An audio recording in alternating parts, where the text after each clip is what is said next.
Warning: the following video contains explicit language which may be offensive to some viewers or inappropriate for children. The content within this video is intended for mature audiences only. Are you ready?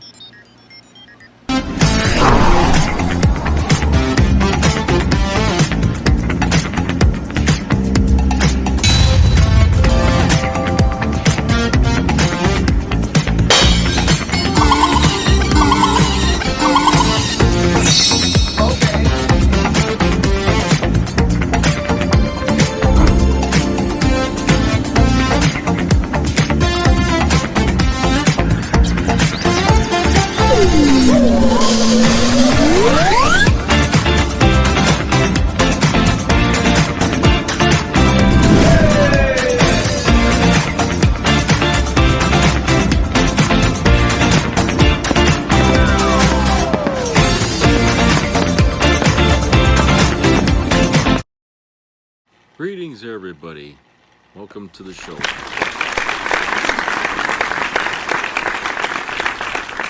So, today's has been sort of a day to mark on the calendars if you're really that interested in politics. But today, Donald Trump was found guilty on all 34 counts of falsifying business records. And the jury, it took us 2 days, I guess. It took the jury 2 days to come to the decision. Trump left the courthouse in a bit of a fit. Okay, you know, what do you expect, right? He's a big baby, okay? He makes a mess and he figures somebody else will clean it up. So I'm going to read you this article here from Yahoo News. And it's obviously, it says Trump verdict live and Trump found guilty.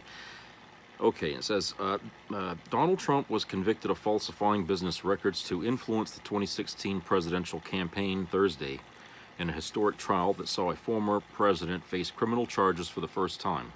After deliberating for over 2 days, a New York jury found Trump guilty of 34 counts related to a $130,000 payment made to adult film actress Stormy Daniels. The prosecution had alleged Daniels was paid to keep secret a 2006 tryst she had with Trump in order to influence the results of the 2016 election, which Trump ultimately won. Trump's sentencing has been scheduled for July the 11th. The trial lasted a month and a half and was plenty eventful, at least for those who were able to see it. Trump was held in contempt of court 10 times and fined $10,000 for violating a gag order against attacking people involved with the trial. Many Republican leaders, including House Speaker Mike Johnson, traveled to New York to speak out in support of the Republican presidential candidate. Trump, who did not testify in his defense, is likely to appeal the verdict, of course. The result may have an impact on Trump's chances to reclaim the White House. However, recent Yahoo News YouGov polling suggested a conviction would hurt Trump in head-to-head polling against Joe Biden. Why wouldn't it? Okay, a criminal versus a law-abiding man, okay? Why would there be a surprise that people would poll, you know, better, more favorable for the honest guy than the criminal liar, okay? But being found guilty on that, sure, the punishment, that'll be what he'll get. I can tell you that, okay? Because for one thing, there's too much interest in Trump running again against Joe Biden, okay? There's way too many people in power who want to see this race to completion. They're not going to stop this. It's too late to get another candidate to run for the Republican ticket, okay? And there's nobody with the same, you know, person with a mouth, okay? At least maybe, I mean, they could probably force Marjorie Taylor Greene. She's got a mouth like him. Or maybe Lauren Boebert. But I don't even think the maggots are that stupid to put either of them, because they know they'd lose. But nobody's going to force him out of this race. He's going to run this, even if he has to run while he's in prison. Okay, he's not. This is the real peculiar attitude of people in MAGA, that they're willing to sell their souls for the devil just so they don't have to see Biden run for president. What in the fuck did Biden ever do to you people? Honestly, what the hell did he ever do to you maggots out there that you hate him so much that you would vote for the devil over him? You guys have no fucking logic at all in the way you decide things. None. It's all emotion. You know, everything about you is knee-jerk reaction, and you suck in all the criminal attitudes and the propaganda that they spew, and you believe it. You know, I guess. I mean, what are we supposed to think? I mean, when you guys are going out there wearing your stupid hats and you're driving around in your big fucking trucks with the flag, Trump flag on it and everything. I mean, you guys are a circus. Why are we to believe that you people know better than the rest of us who the president should be? We don't trust you. Okay, we see you, and the most of the country will revile, you know, who you are, and the arrogance that you have to decorate your lawns with Trump paraphernalia. Okay, honestly, you guys deserve to be locked up in a nut house. You can't be trusted. You're not fit to vote as an American. All right, and I'll tell you, you know, it's just, you know, I'm not the only one that thinks so. I'm really not. There are people out there who, you know, even people who used to be Republicans, who are out there that have, you know, given up on the MAGAs, okay? Okay, and pretty much feel like they're alone now because, you know, the people that they used to consider to be more logical in their thinking, okay? And, you know, and some of these people I wouldn't vote for either, but, you know, some of the more, let's just say like the John McCain type people who still love their country, okay? They might disagree with Democrats on some things, okay? But they're not hell-bent on destroying the country just so that way nobody can have it, okay? Because that's what Trump's doing. Him, it's a scorched earth policy. If he can't have it, nobody can have it, okay? No sane American citizen would ever want that, okay? Nobody. You know, we have a system in place where we can make changes. That's more than any other country in the world could probably attest to. But we have the system in place to make changes without having to use violence, without having to go out there and set fire to things and shoot people and, you know, to the, you know, burn themselves. We have a system there. And if we care to use it, you might find that it's preferable to than the method that you guys are advocating for, which is civil war. Because nothing less than that is going to happen if you shove Trump down our throat for another 4 years. Okay, it's not the best thing to do. That's not the American way. All right? And if you don't agree with the American way, then please leave this country. Leave it alone. Leave it to those of us who would rather live here as it is than to see another fascist group out there, you know, with a dictator in the wings, ready to overthrow this government to seat in an even worse government. You know, it's not a solution. It's just an apocalypse is what you're trying to advocate for. And that might appeal to you, but, you know, only a madman would appeal to that, okay? And a lot of us are not madmen. We're not going to do that. We're just not going to do it.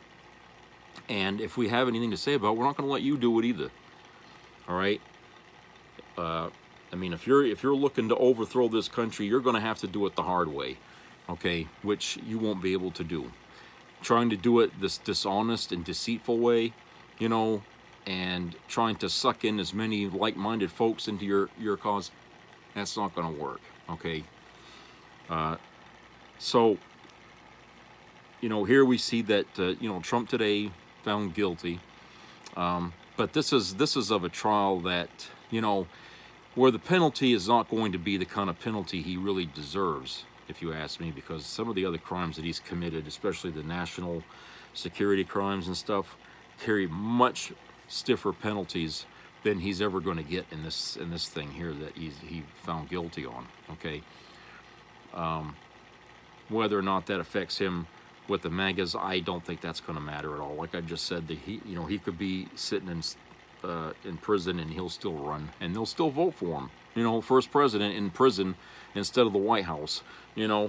That's going to really look nice for this country. I can't imagine that would happen, but MAGAs would want that.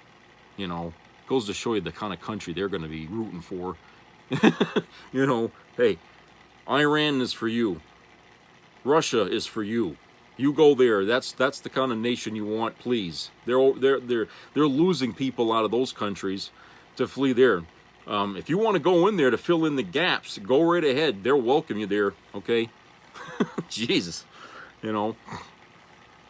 But like I was saying, I mean, there's a lot of people, and the press doesn't really cover this that much, about the numbers of Republicans who have left the party or just become independent, or basically they're on the fence, because look, let's get this out on the open here. For by and large, Republicans are followers, okay, and they are kind of caught in line. They're not allowed to think against their party, and they have to be in it. It was a cult mentality that's always been in that party for many decades, okay? And the fact that it's devolved into this was no surprise to anyone, okay? Because if you are a part of a party and you have this cult mentality that you must follow the leader, okay, regardless of what they say, okay, then you're leading yourself to one day having that leader become somebody you're not going to like, and it's going to be really nasty, like Trump. And now you're fucked, because now you're stuck following that for a leader. And a lot of Republicans, with some moral compass, could not swallow that for 4 more years, okay? So a lot of them have left the party thinking that, you guys are leading us off a cliff, and the country is going to suffer because of our mistakes. It's going to be our fault if he wins president again, okay? And he's in the White House, and he's doing the things that he's advocating to do. To women, to the country, to the Constitution, to a lot of things. That he's basically talking about just torching everything that made this country what it is. He wants to start over from scratch, and he's got judges in the Supreme Court that are willing to back that all up. The stage is set, essentially, for him to go in there and start in on day one.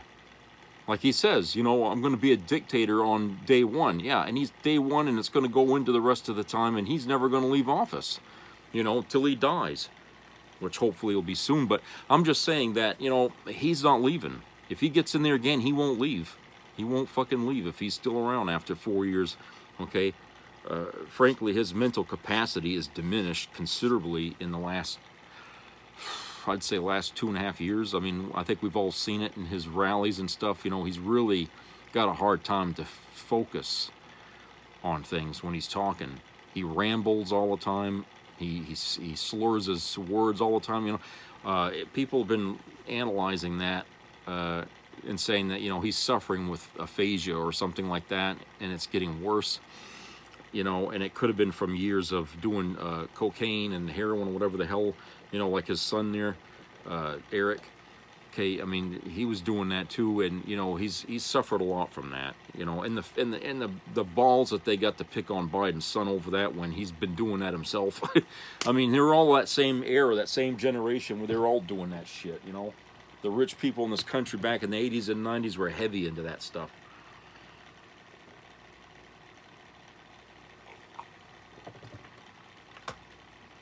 But that's Trump. And Biden, for his age, he's only 3 or 4 years older than Trump, much sharper. He's very consistent in where he stands, and he cares about workers. He cares about the country and its problem with personal debt, home debt, whatever, the people with credit cards and stuff, and college debt and stuff. He understands that a population that's unable to spend money is not going to help boost the economy, especially economy that's based on, a capitalist economy. it has to have spending going on in that economy for that to maintain the strength that it should have. But if only the rich people are buying and selling on Wall Street, and you don't have any movement underneath it, it's a false positive.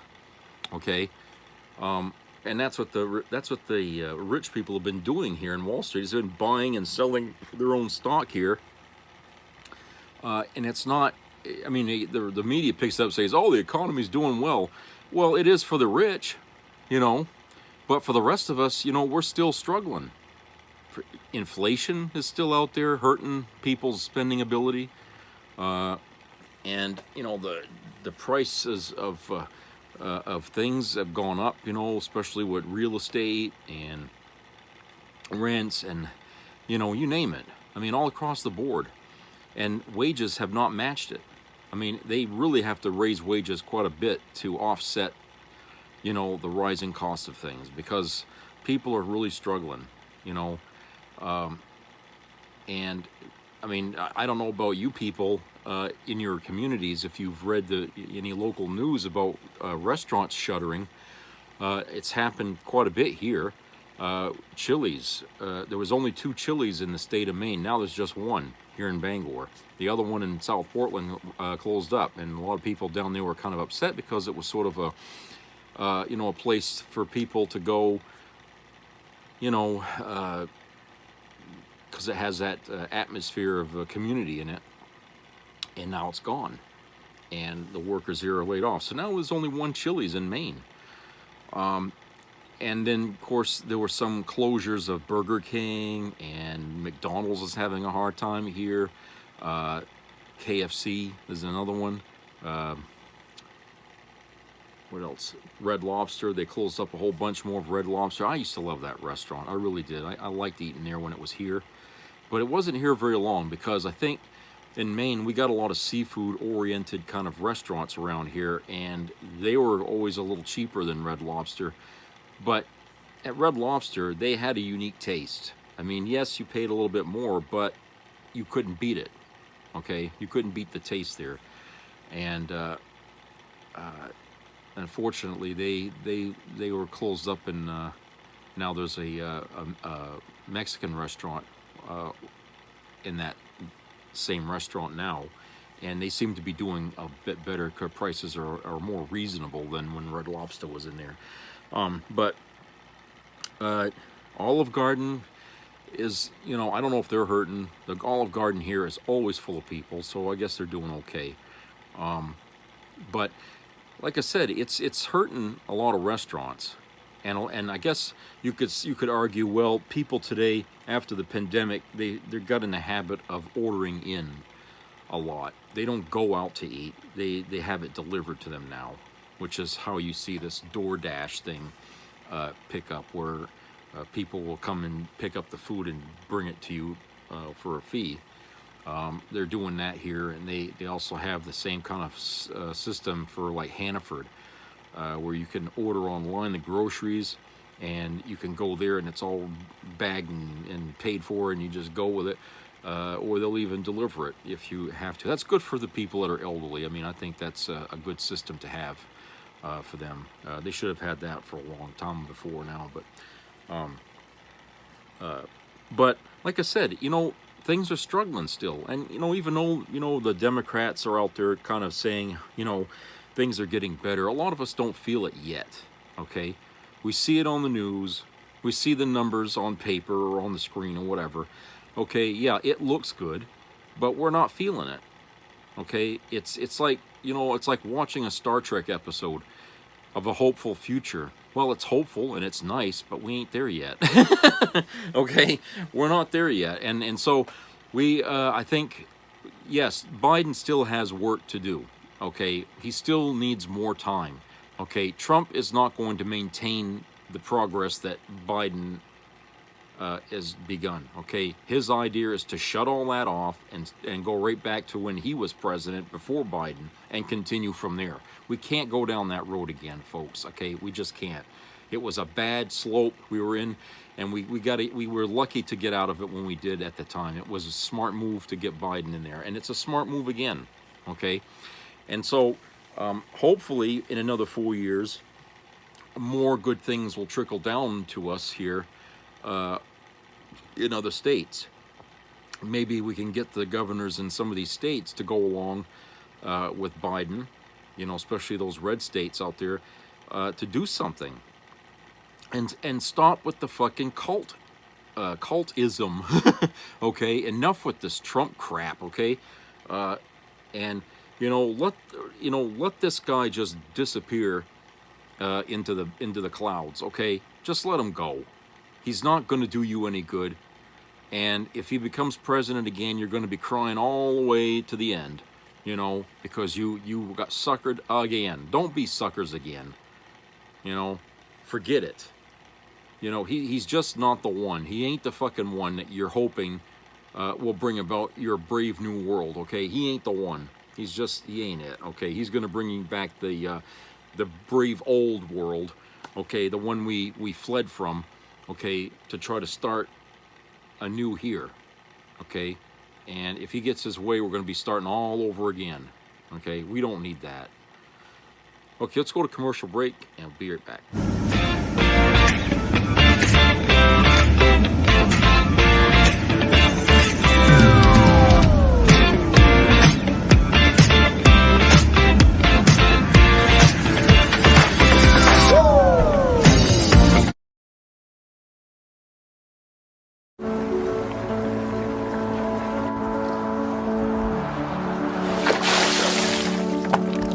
This is me. This is me.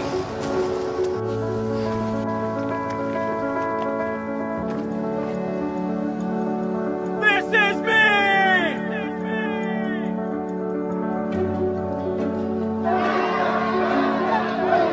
This is me. I'm Alex Curtis. I'm a lobsterman in Maine, and this is me. I'm Ruth McLaughlin, and this is me. I'm Eric Hopkins. I'm an artist, and this is me. This is me. Me. This is me. This is me. This is me. At the end of the journey, the main thing is you. Original. What are Republicans like Rick Scott, J.D. Vance, and Mike Johnson doing in a New York City courtroom? Wasting time, wasting taxpayer money. Just the unbelievable, just complete waste. Are they in Washington, D.C., working to make the economy stronger, or America safer, or your life better? No. No. They talk about inflation and gas prices, but they're too busy cheerleading their leader to do anything about it. Everybody loves me. They should be in Washington, making the tough votes to strengthen the border. This makes zero sense. Instead, they're kissing Trump's ring in Manhattan. It was not a good look for Congress. They're not loyal to you. They're loyal to him. It can only be my personality, that's all. It's why more Americans are asking than ever before. Is this what we're paying them for? Not in Washington doing their jobs. They're at the courthouse. The American people are over it.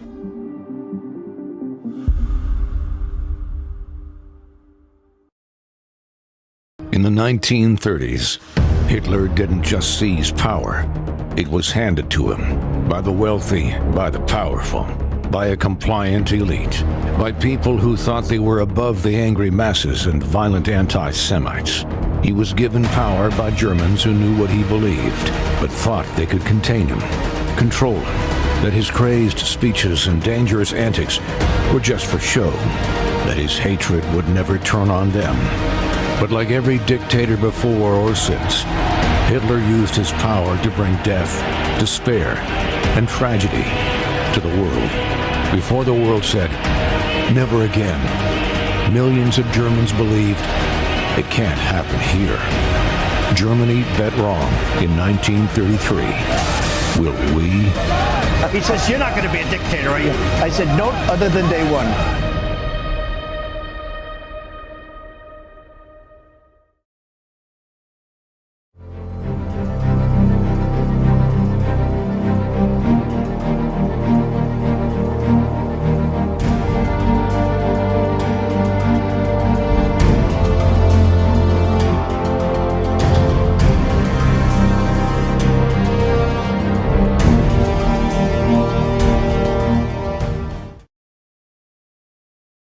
Kari Lake and Donald Trump. At first, they admitted they wanted a national abortion ban. I don't think abortion pills should be legal. There has to be some form of punishment. For the woman. Yeah, there has to be some form. Now, they're pretending they won't back the ban if they're elected. They're lying. This total ban on abortion is out of line with where the people of this state are. Did Arizona go too far? Yeah, they did, and that'll be straightened out. I agree with President Trump. This is such a personal and private issue. Two frauds desperately running from the truth and from their real position. She backed the ban, and he's still bragging about ending Roe. That I was able to terminate Roe v. Wade, and I'm proud to have done it. I was so honored to have done it. They'll ban all abortion, even to save a mother's life. They'll end IVF, and they'll ban birth control. Donald Trump and Kari Lake, they're the same. They're dishonest, deceptive, and dangerous for every woman. Be a part of the entertainment value of a lifetime.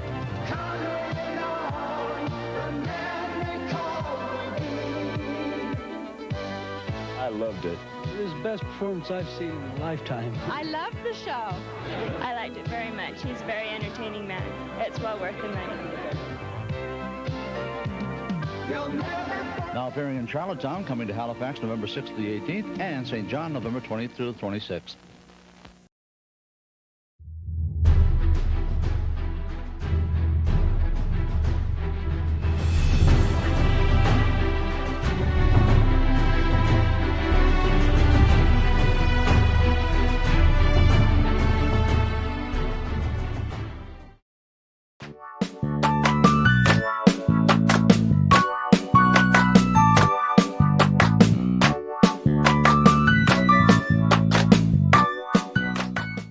Okay, everybody, welcome back.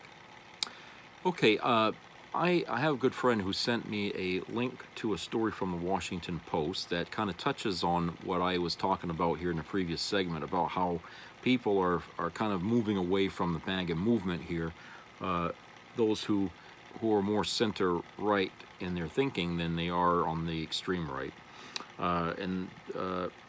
This story, this article rather, is written by Jesus Rodriguez, and it's called The Bulwark, How Could It Be Wrong When It Feels So Center-Right?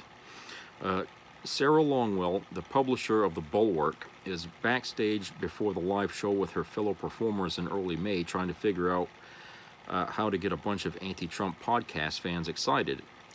Quote, "Is it a secret that you interviewed Josh Shapiro?" Unquote, Longwell asked Tim Miller, host of the Bulwark podcast and a fellow traveler in this band of conservative and moderate misfits. Quote, "No, it's not a secret," unquote, Miller says of his interview with Shapiro, Pennsylvania's governor, the kind of moderate Democrat whose name this crowd of 300 or so might go gaga for. But Miller wants to tease the Shapiro interview himself, so Longwell has to figure out another way to bring the hype. Jonathan the Bulwark's editor doesn't think she should worry. Quote, "You're going to get a huge pop just from walking on the stage," unquote, Last says. Quote, "Everybody's going to go crazy just seeing you. All you have to do is recognize them and say, 'Love you guys all. Thanks for being here.'" Out in the theater, Adam Zerbringer is feeling grateful. Philadelphia's deputy city solicitor is tall, bespectacled, salt and peppered. Quote, "I have to say I feel politically pretty lonely in general," unquote, Zerbringer says later that evening in the lobby. Quote, "Because a lot of my friends, conservative friends, and I grew up with went along with the MAGA movement, Trump," unquote. That's not an official comment from the city, he clarifies. Despite the suit he's wearing, Zerbringer has come to the Bulwark show in a personal capacity. He was looking for an opportunity to feel less alone like others here. Quote, "I'm a conservative at heart. I have conservative views, but, I don't believe in what Trump says, and I don't think he's authoritarian," unquote, he says. Quote, "So I feel very isolated, and the Bulwark is an outlet for me," unquote. The Bulwark, a franchise of 11 podcasts and 6 Substack newsletters, has become an outlet for a lot of people. Not nearly as much so as Trumpism, but, well, that's kind of the whole idea. It has picked up those that MAGA and polarization in general left behind. Anti-Trump conservatives hitchhiking with moderate Democrats on the road to the 2024 election and beyond. And it's been growing. This spring, the Bulwark added a podcast on Trump's trials hosted by conservative lawyer George Conway. Adam Kinzinger, the former Illinois Republican congressman who voted in favor of Trump's second impeachment, will become a regular contributor and podcast guest.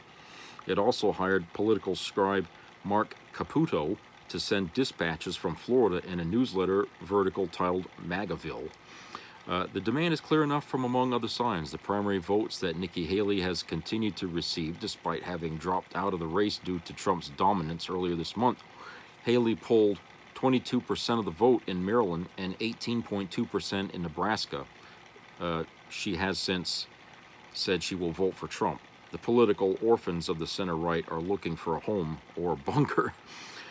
Quote, to talk of the community that I live in, I dare not mention Trump, unquote, said John Thornton, a 77-year-old veteran from Shippensburg, Pennsylvania, who voted for George W. Bush and Barack Obama at a happy hour the Bulwark held in Washington in February. Thornton's daughter, who works at a law firm, brought him to the event because her father is, as she puts it, quote, stuck in Trump country, unquote. Meanwhile, the anti-Trumpers of the center-left are, as always, looking for conservatives who agree with them. Together with the refugees from the right, it amounts to a market. With 267,000 subscribers, 37,000 of whom pay for a fire hose of additional content and live chats, the Bulwark ranks third among Substack's political sites. The company counts Catherine Murdoch, Rupert's daughter-in-law, among its early investors and brings in about $5 million a year in gross revenue. Longwell says the venture is close to breaking even.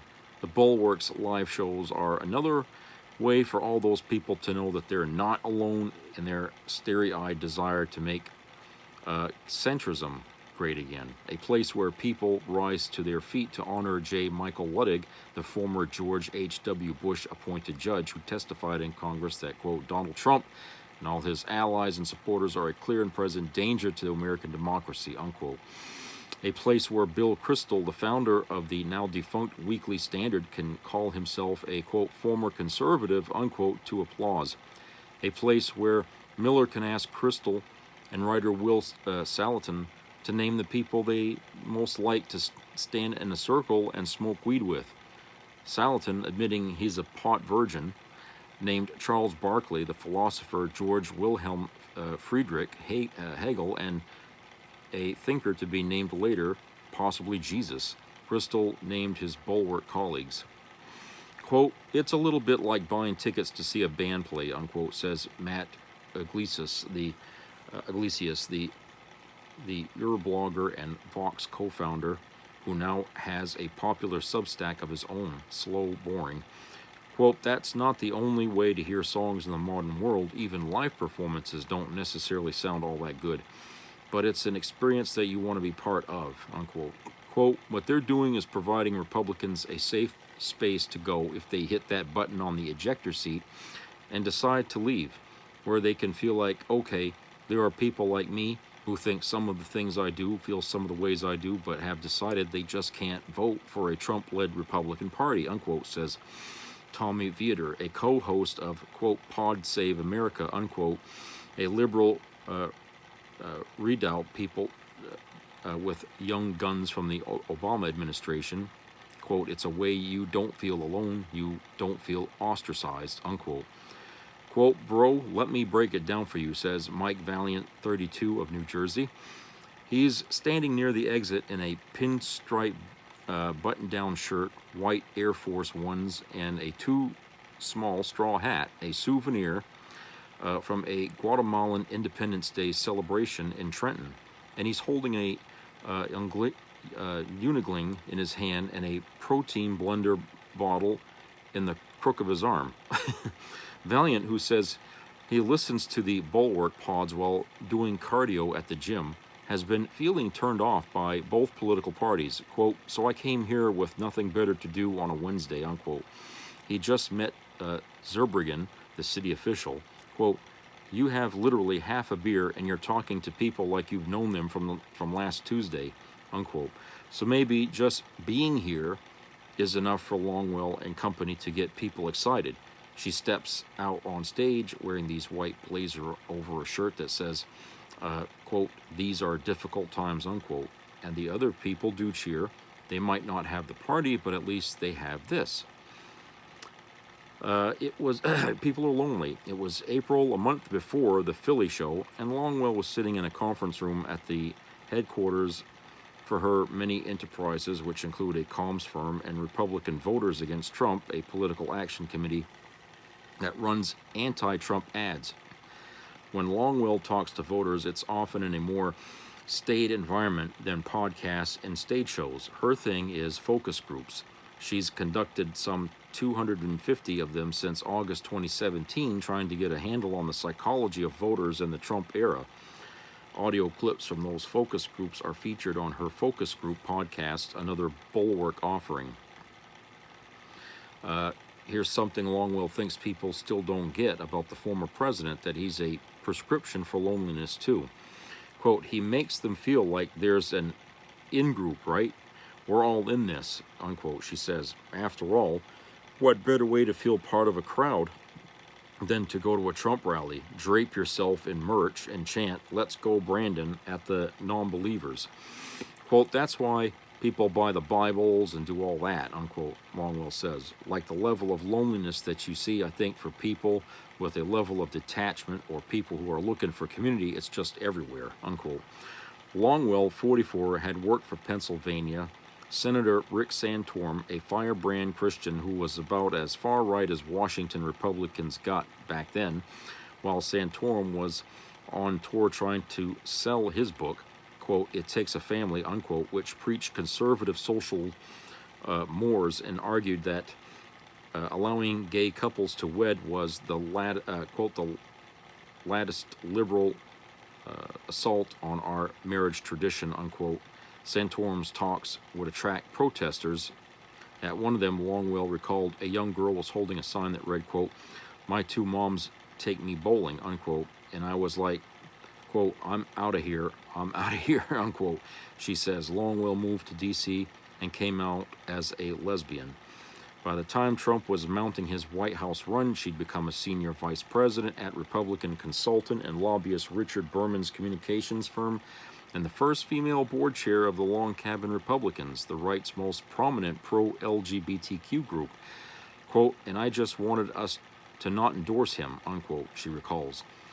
Quote, which was tough, actually, because he was the most pro-gay Republican who had ever run, right? He waved the gay flag, and I don't know, he's friends with the gay celebrities, unquote. These days, she says she'd be willing to stomach Ron DeSantis, the Florida governor who, among other things, signed bills limiting the teaching of gender and sexuality in schools and levying penalties on transgender people who use restrooms that align with their gender identity in government buildings, if it meant keeping Trump from being commander-in-chief. Quote, "Right now there's a war in Europe," unquote, Longwell said at a May 2023 live show in New York, explaining why she considered Trump more dangerous despite seeming less antagonistic toward gay people. Quote, "Look, trans kids, LGBTQ community, my people, great. This guy's gonna pull us out of NATO. He's going to take Putin's side in the war in Europe," unquote.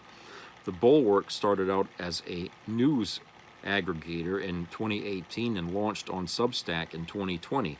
It runs on political commentary, pieces with headlines like, quote, "Haley shivs the Haley Republicans," unquote, or, quote, "Trade wives, trade lives," unquote, and, quote, "GOP govs, fake meat, fake meetings," unquote. It also dabbles in more classic long-form reporting, like a feature on the crumbling of the DeSantis supporting, quote, "Never Back Down," unquote, super PAC, and a 112-page examination of Senator Lindsey Graham's journey into MAGA world. It has journalists covering the White House and Congress. The 42-year-old Miller, with his punchy, crunchy vibe and trademark pearl necklaces he started wearing during the pandemic because, quote, "the TikTok kids," unquote, were doing it, joined later. The most natural entertainer of the group, he'd been hired by Longwell in 2006 to the firm where she worked, and the two became friends going out to the gay bars together. He was the communications director for Jeb Bush's 2016 presidential campaign, but he left Washington after getting sick of seeing his Republican friends board the Trump train. Since February, he's been hosting the outlet's flagship interview show, which, according to internal figures, is averaging 1 million plays a week this year. The Bulwark is a little bit like if you invited the socially liberal, fiscally conservative kids you knew in college to a dinner party with your erstwhile resistance relatives who still make jokes about Trump's tan. It's a motley ideological crew, but they're united in their anxiety for a second Trump term. Lately, the Bulwark isn't just an anti-Trump soapbox or a cocoon for neocons, unlike the many Republican professionals who can't stand Trump but plan to back him anyway.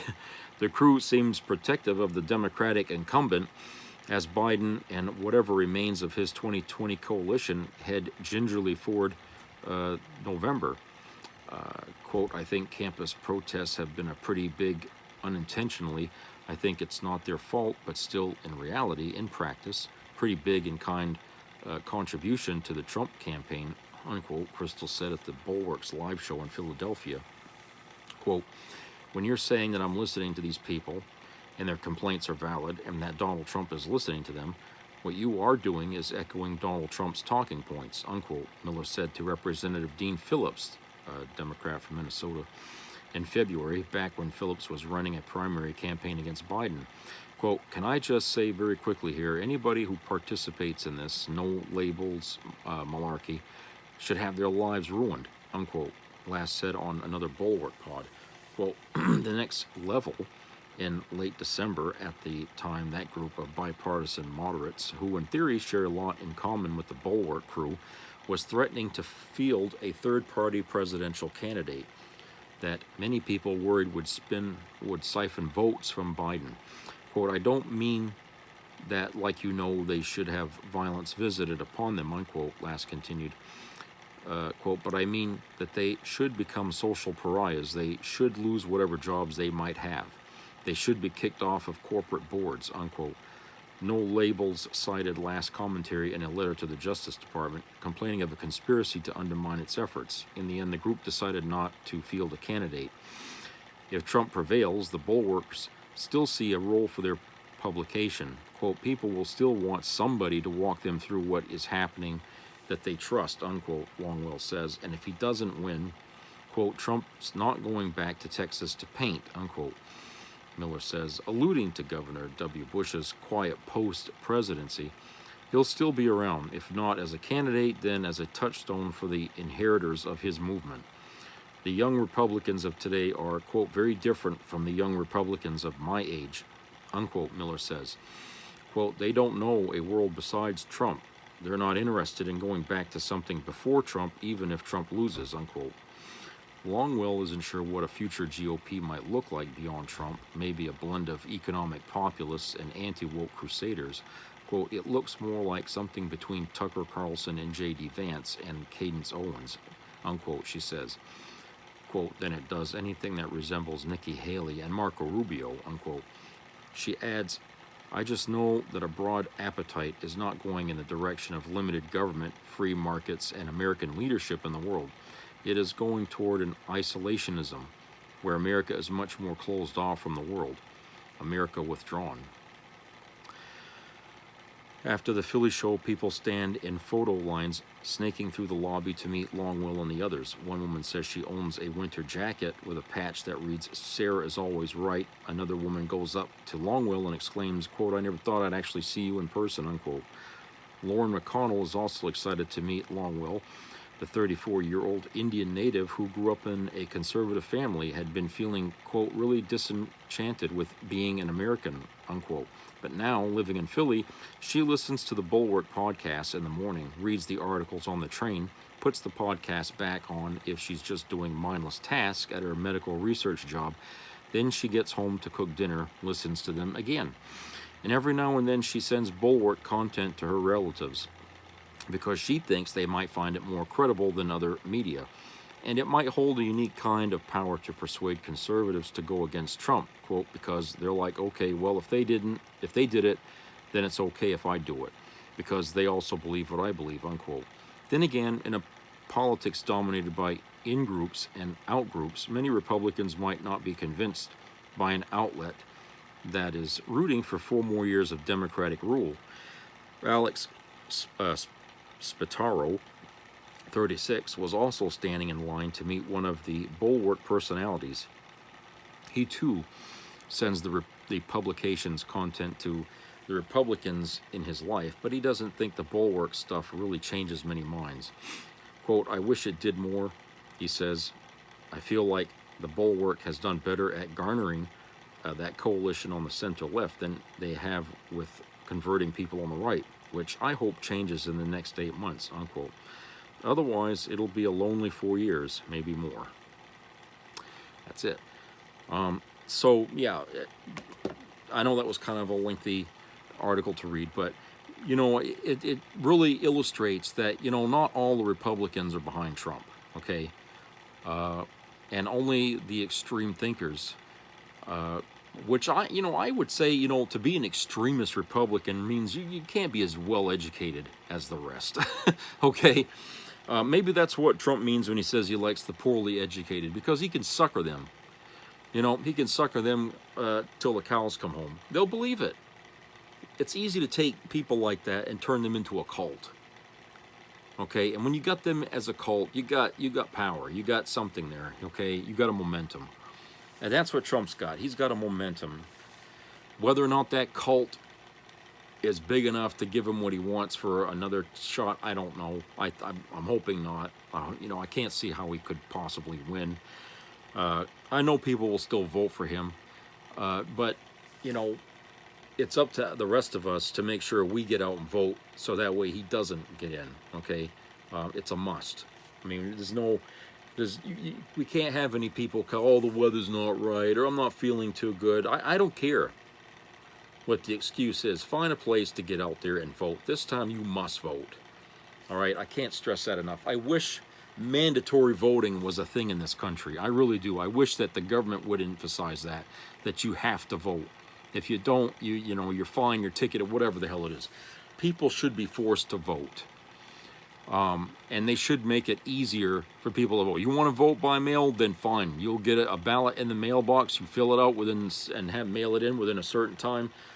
You know, but you see, the Republicans didn't like that. They try to stop that in different places in the country, that mail-in balloting, because that made it too easy for people to vote. They don't want easy. They want it to be difficult. They want it to be exclusive to only a certain few. Okay, but certainly for black voters, you know, the harder the better for them. Okay, the less they can vote, the better it is for the Republicans. You know, so. That's why I say, in this instance, we have to jump those hurdles they put into us and get right to the thing.